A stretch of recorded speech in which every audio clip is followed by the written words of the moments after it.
Hi, I'm David with EV World News. We talk about electric vehicles, green energy, and the stock markets. I'm here today with founder and chief editor Bill Moore. How's it going today, Bill? Es geht ganz gut, danke. Oh, man. Well, anyways, we're going to go ahead and we've got a few things to talk about today. We're going to talk a little bit about California and trains. We always like talking about trains. We're talking about two trains today. And I could throw in a third, but we'll go with the two. All right. We're going to talk about Ford, and they're getting into the e-bike space. Again. We're going to talk about the Tesla Giga train in Germany. Mm-hmm. We're going to talk about Tesla safety report for full self-driving and some actual data about Teslas that have been traded in at dealers. Let's talk about California because we've got a pretty picture of a train. Yeah. We like talking about trains on our show.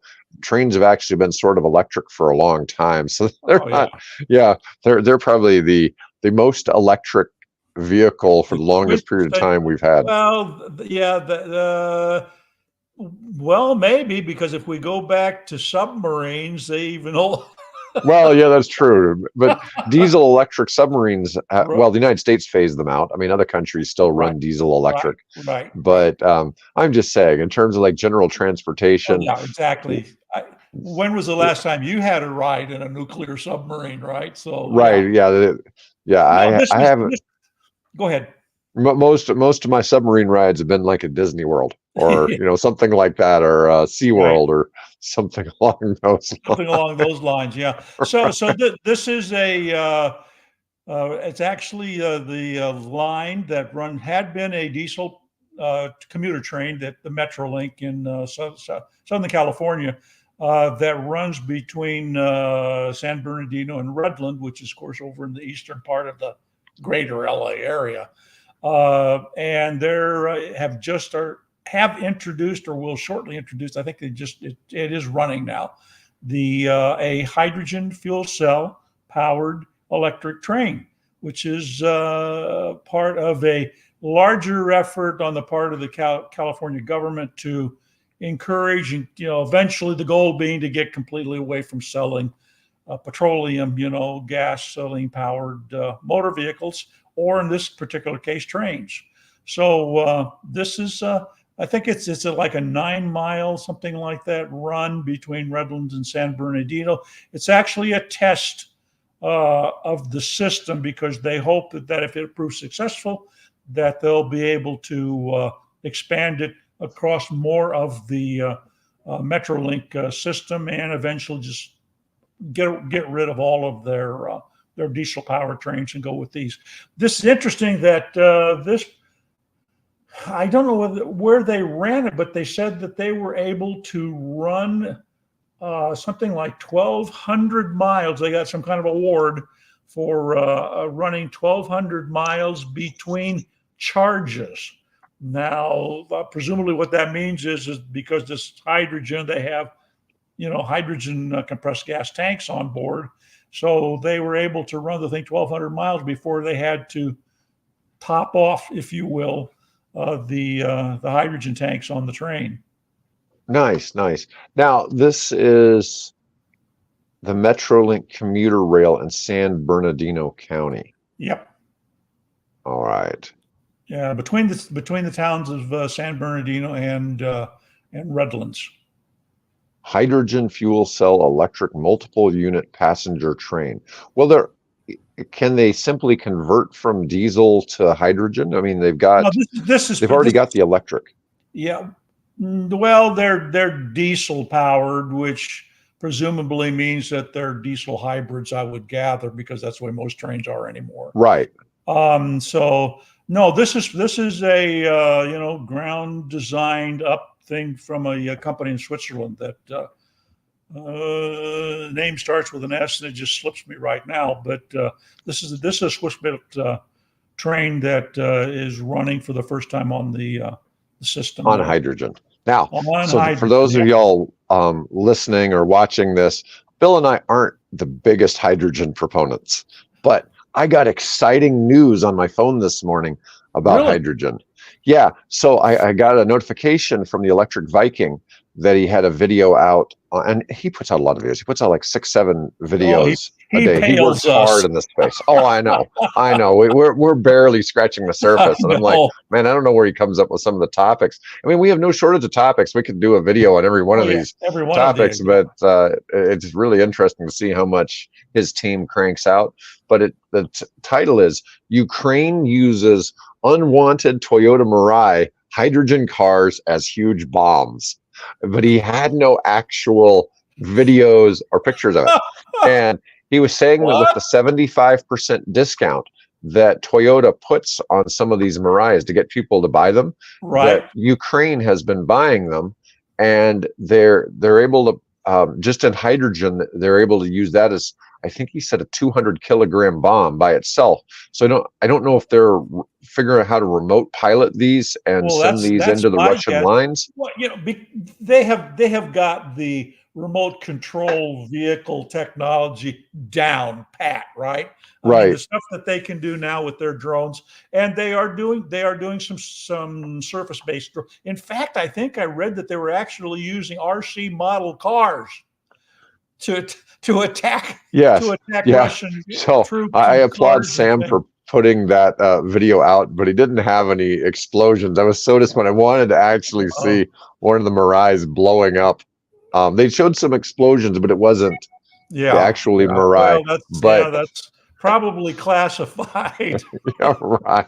Somebody Oh, went into, his video goes into, the problems with all the fueling stations closing up, how expensive right. hydrogen is, and all that. And then I'm just like, oh God. Well, I'm going to tell you, don't try to, you hear all the time about EVs catching on fire, but don't try to send one in because the people Well, are, they're back years ago when they were first introducing hydrogen as a potential uh, energy source for electric vehicles. They were trying to dispel this notion that, oh man, you're carrying around, because these things are pressurized to, oh God, what is it? I forget the exact numbers, but there's a lot of bars of yeah, pressure on those tanks, and they're basically a lot of them were built here just down in Lincoln at Lincoln Composite.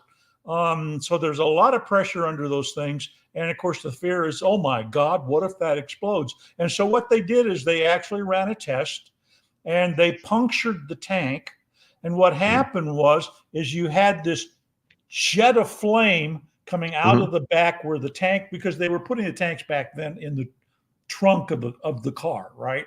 For these early tests. And so this flame shot up, and you had this thing going up with coming up, but it did not explode. Okay.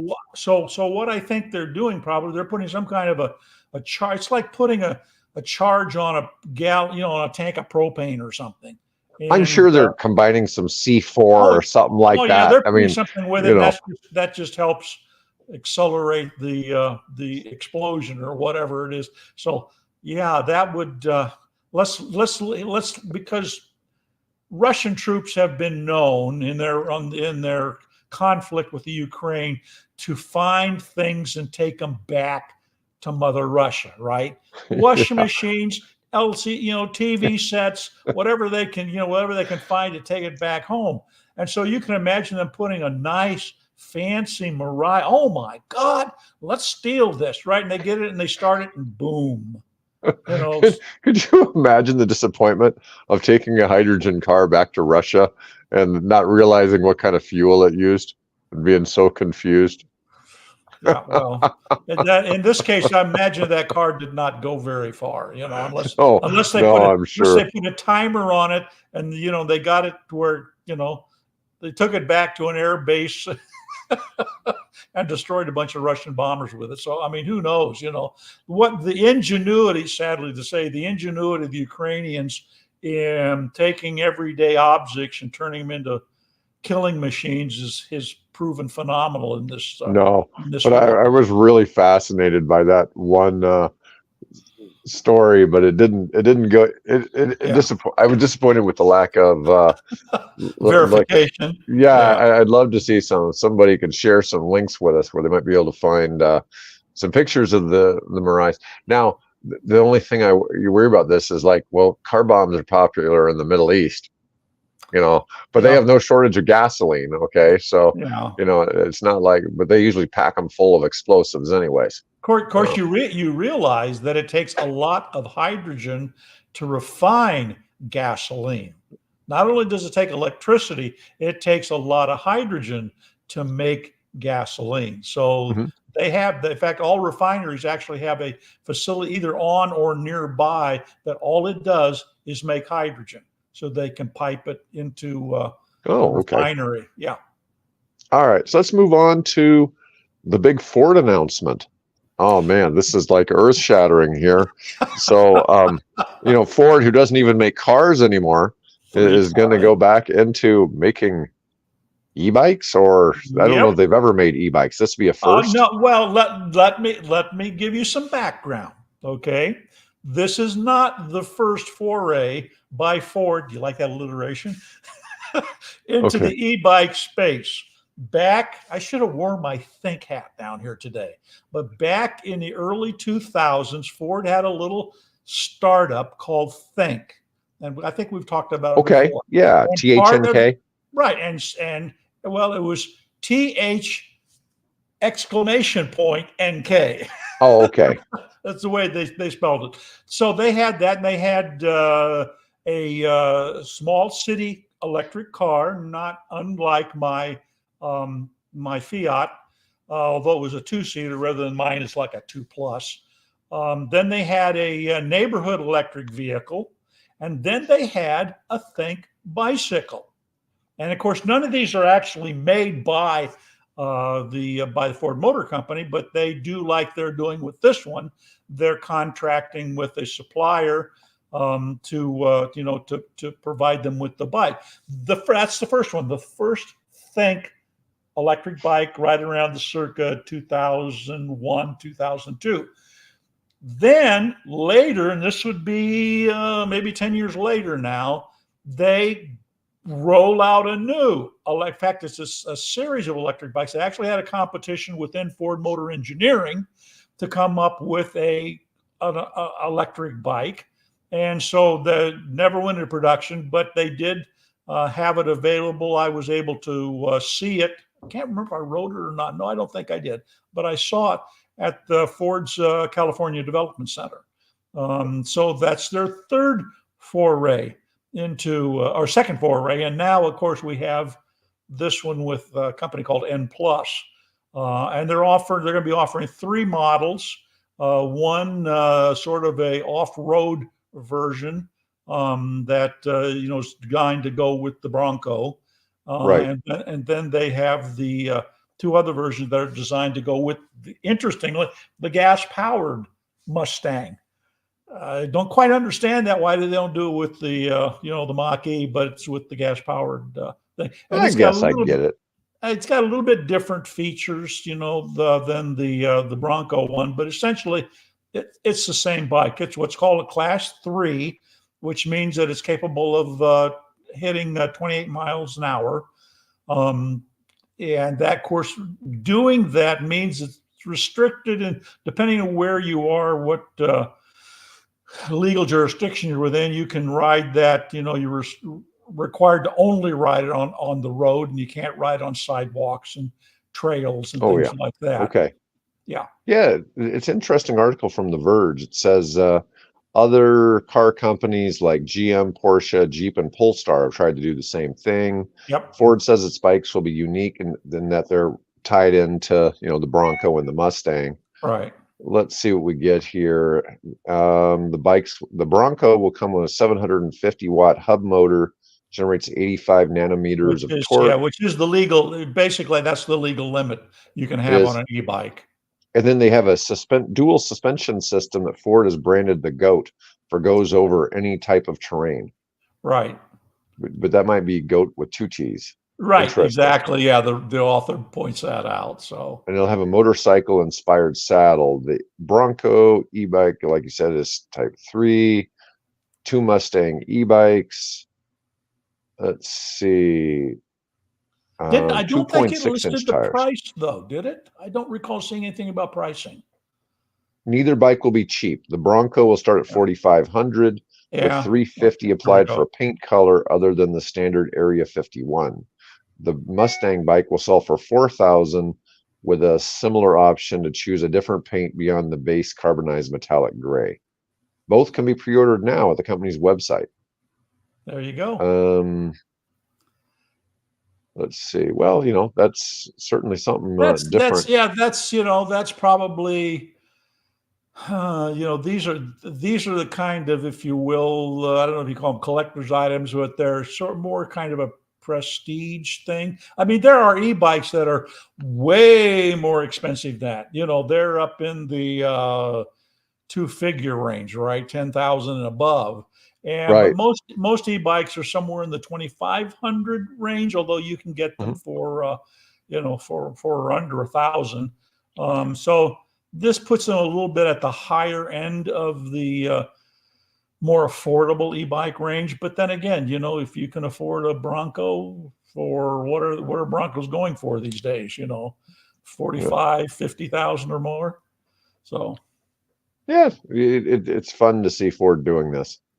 Anyways, I let's hope see. I hope it goes I mean, like I said, they've done this 3 times that I'm aware of. There could have been others too in the history of things, but yeah, let's the issue is that a lot of times they try to sell these through the dealers, and the dealers Right. have absolutely zero incentive of of getting involved in selling something that they might make a couple $100 off of. So all the rest of our news stories are on Tesla in some way, shape, or form, which Okay. is kind of interesting. I'm just looking, it's like, wow, that's a lot of Tesla stories. So first of all, we're going to go back to talking about trains. And Yeah. Tesla, I don't think they're really getting in the train business here, but No. This is a apparently what they've done is they've contracted with the local German rail service to provide. I'm gathering they built a line to the factory from I forget the name of the town, but there's a town that it terminates at. So they have contracted with them, but they've required that the train be electric. Now, unlike the one in California, this is a pure battery electric train. What's interesting is that we talked about this maybe a few months ago, that the German rail system has been experimenting with hydrogen and with just battery electric, and they found that actually the battery electric has proven more cost effective and reliable than has the hydrogen trains. So probably Tesla made a because they're a battery manufacturer and Elon does not like fuel cells. They that was part of the stipulation. Let's run this thing and we'll guarantee you. I think they said they eventually they hope to carry something like 4,500 employees a day yeah, they're on saying this each train. carriage has 120 seats and 500 people can be transported per trip. Right, and ultimately they're looking at 45 up to 4,500 people. So Yeah. the current shuttle only runs from the Gigafactory to Erkner, and they're going to eventually add another stop at the Berlin-Lichtenberg station. So eventually they're going to lengthen it out one more spot. But Be interesting. I'd be interested to see if their employees ride a bike to the station and then take the bike onto the train yeah, to get that, or how are they getting from their apartments or their homes in I Berlin. noticed when I've taken the train down from Fort Lauderdale to Miami that a lot of people get on there either with an e-bike or with a scooter. Yep. And so they use those to get to the station, and they'll use them to get to wherever they're going in Miami and vice versa. So Well, not a lot. the I would say it was maybe 1 out of 20 people getting on the train at most. the BART system out in San Francisco actually has a special car that you put your bike in when you're going to ride the BART around the Bay Area. Okay, so my next story, now this is actually from the Tesla website, but I had seen somebody talking about this on LinkedIn and I thought I would share this. So This chart is a safety report from the vehicle safety report on the Tesla website. And this is miles driven per one accident. So this is the average amount of miles driven before an accident. Now, this data goes all the way back to 2018. And these numbers start out at millions of miles driven before an accident occurs. Gray is the United States average. So if you look at this, it's about probably 500,000 miles on average are driven before a car in the United States has an accident. An accident. So, which is interesting because I used to live, like I said, I used to live in another city here in the United States, and you just kind of expect that eventually your vehicle would get totaled out. But here in Nebraska, people don't play bumper cars. So it's very rare to see. So here, a car actually, you can drive it till it just falls apart, essentially. Yeah. And so that's a little bit different. But so this is the average car in the US. Now this light blue here, which is looks like about 1.3, 1.4 million miles, is Tesla vehicles that do not have autopilot. So these are human-driven Teslas. On average, go about 3 times the distance driven. So you have about 1/3 the chance of having an accident in one. And this is one of the things they're considered to be, Model Y is considered to be the safest car on the planet, and it's the best-selling car on the planet. It's not just if it gets in an accident, it's super safe, but it's very unlikely to get in an accident in it, period. And a lot of that is the, things to let you know what's going on or to try to prevent you from leaving your lane, things like that. Well, this dark blue, which goes out here to about 6.8 million miles, is with Tesla Autopilot. This is when the Autopilot takes over, which this is roughly what, 13 to 14 times less likely than a human to have an accident. And it was a little bit higher back in Q1. So somebody must have had an accident. You can't imagine, what that might be in. But it's interesting just to see, because this is going back for a few years. But the numbers stay pretty much consistent. Even, you had some years where the autopilot was doing less. One of the things is when you're driving on the autopilot, you're usually on the highway. So people don't usually have accidents on the highway anyway. So that number may be a bit, in my opinion, is probably a bit skewed because it's so much highway miles compared to city driving. Right. Whereas the other numbers reflect being much more near your home. But the fact that it's still only 1/3 the accident rate when you're in a city. Now, in some previous quarters, the disparity, previous quarter wasn't as big of a disparity. It was still almost double the miles, about double the miles here, or triple the miles. Most of the time it's been triple, and at one point it was even more than that. But I thought that was good information. Now, what's interesting as I go a little farther on this, it does the same thing, but vehicle fire data. Miles driven before having a fire in a Tesla vehicle. Now the number, while it has been going up, even if we take the worst year for gas cars, it stayed about the same. Okay, so it's roughly for about every 17 to 18 million miles you drive, you should have your car catch on fire one time. Now, most people don't drive 1 million miles in their lifetime. Okay, so it's highly unlikely you'll ever have a car catch on fire, but this is in a gas car. Now, when we switch it over to a Tesla, it's per about every 135 million miles driven. So the odds of having one catch on fire, it's not impossible. It's just not very likely. Okay. And so now, mind you, this is Tesla. This is not Chevy. This is not the Nissan Leaf. We're talking Tesla here. And you wonder how, obviously Mercedes, which actually Mercedes has probably gotten approvals earlier for their what would I want to call self-driving, I guess, for want of a better term. technology has actually, I think they were approved in China, and there's been some tests, I think, here in the US, they got permission that Tesla hadn't gotten yet. So there's Ford. Ford actually is advertising their, in their commercials, the people driving along and they pull their hands off the pickup truck steering wheel. And Right. so there are other companies, and of course, General Motors with their cruise system, things like that. Are they keeping the same are they collecting and analyzing that same data or not? Or is Tesla the leader in gathering all this data and digesting it? They seem to be the leader in data collection, that's for sure. So they're feeding a lot of data to the insurance industry and other sources, or and other customers.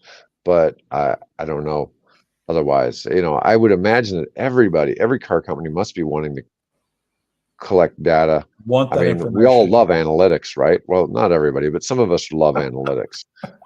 And it's cool to see when it's available. All right, yeah. My last topic. There was people make this claim that, and it's true, that if a Tesla owner goes and trades their car in at a car dealership, now this is what gets confusing, because a lot of your EVs, the most popular EVs are Teslas, and they're not sold new ones aren't sold at dealers. Okay, you can get used ones at dealers, but not new ones at dealers. So if you were going to go trade in and buy an EV at a dealer, it's a little bit more challenging. Okay, yeah. So these are but we reported on this once previously, but here is the actual chart for this. So this is Tesla trade-in data according to Edmunds.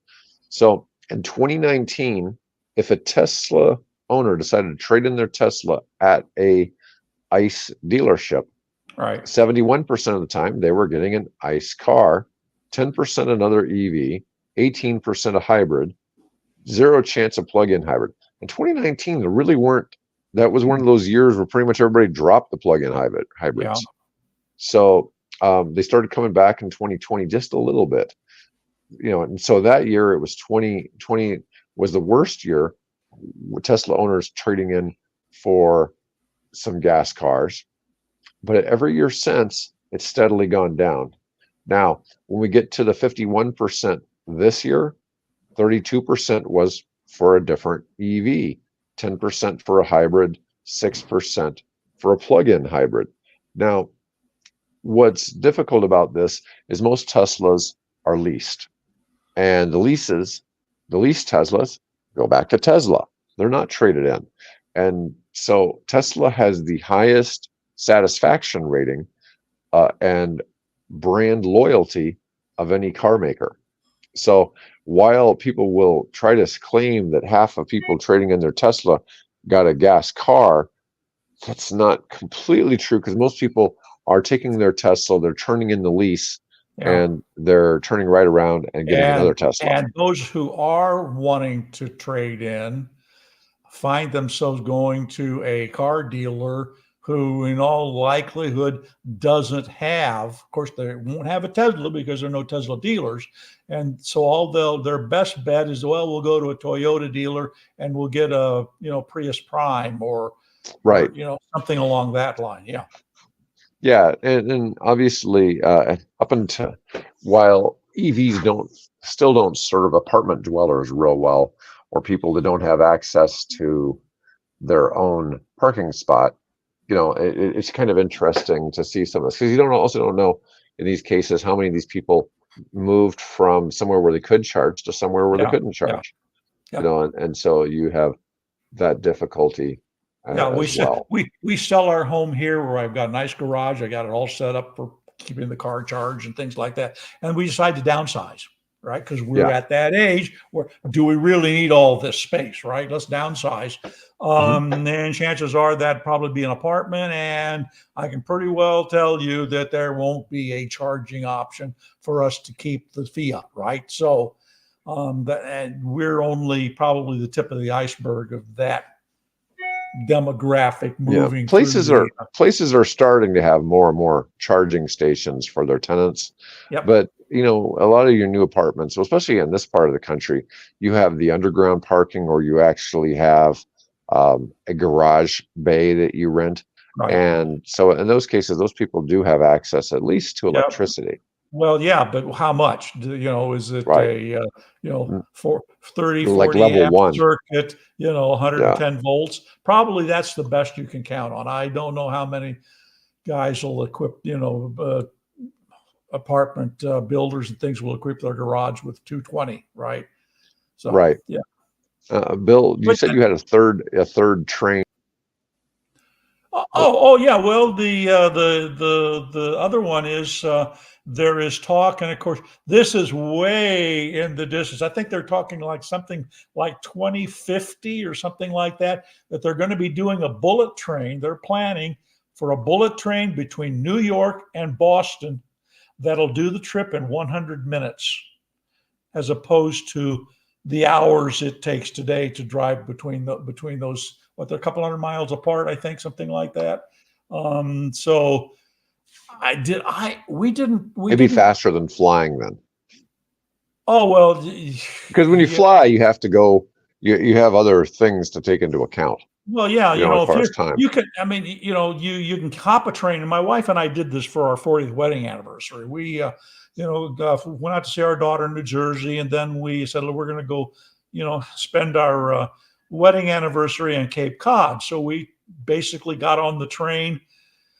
Wow, I think it was somewhere in New Jersey. We got on the train in New Jersey and ended up getting off in Provincetown, where we had a car to rent.